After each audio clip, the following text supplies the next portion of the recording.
شكرا يا ربي شكرا هديت قلبي شكرا نورت دربي شكرا شكرا يا رب شكرا يا ربي شكرا هديت قلبي شكرا نورت دربي شكرا شكرا يا رب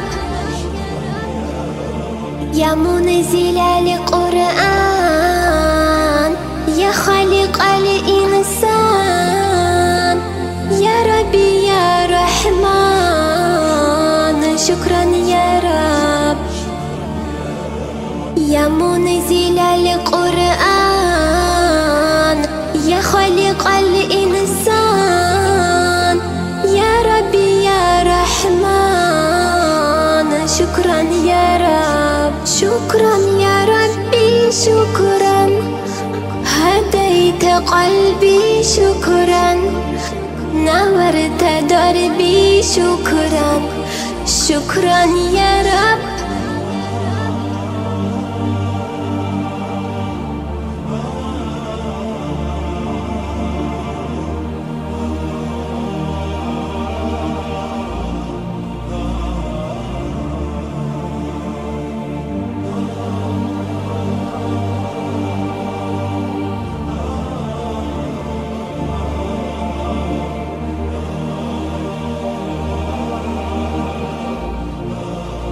Assalamu alaikum rahmatullahi wa barakatuh. Жана еске сала кетсек, мына Кудайым буйрса Абу Ханифа медресесинде алхамдулилля мына ушундай балдар ойнай турган газон да курулду.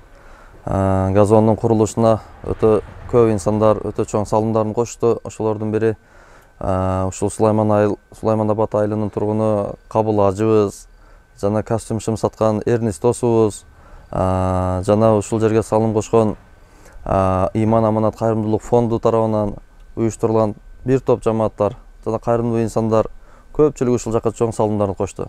Мына алхамдулилля ушуларга медресебиздин атынан терең ыраазычылык билдиребиз. Аллах Таала алардын үй бүлөсүнө, жан малына, соода сатыгына, үй бүлөсүнө, бала чакасына Аллахым береке берсин. Өнүп өсүп, дайым токчулук, молчулукта жашасын. Аллах Таала алардын үй бүлөсүнөн дайым динге кызмат кылган, дин үчүн күйүп пышкан эр азаматтарды Аллахым чыгарсын, уул кыздарды чыгарсын. Алхамдулилля медресе жамааты ушулардын бардыгына салым кошкондорго ыраазычылык билдирип кетет. Жана ошондой эле Саливадан 88-жылкылардын арасынан Чыңгыз деген акебиз дагы дүйнөдөн кайткан экен. Ошонун достору ошол өтүп кеткен досу, маркум досунун атынан медресеге чоң жакшылыктар кылышып атат.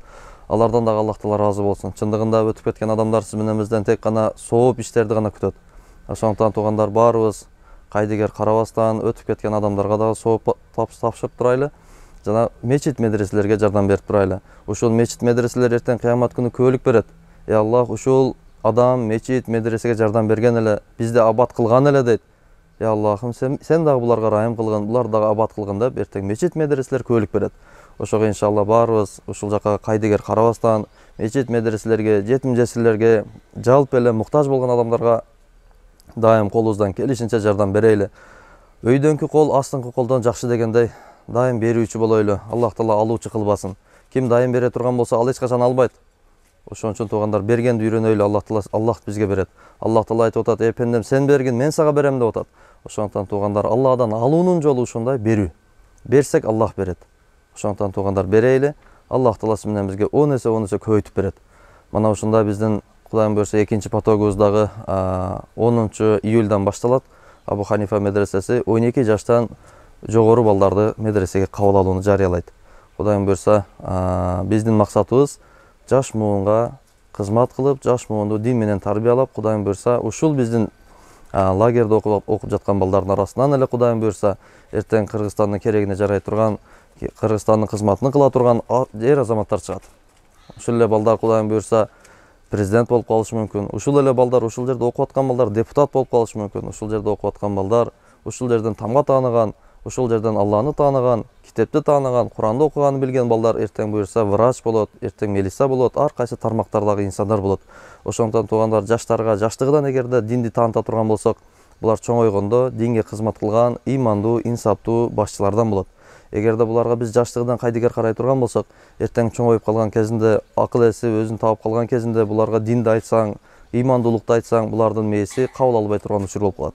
Ошого туугандар, мына ушундай биздин максатыбыз. Сиздер дагы балдарыңыздарды жайкы каникулда ушул жака берсеңиздер болот. Биздин дарегибиз Сулайманабад, Кызылкыя шаарына жакын жерде жайгашкан Үчкоргон айыл аймагына караштуу Сулайманабад айылы.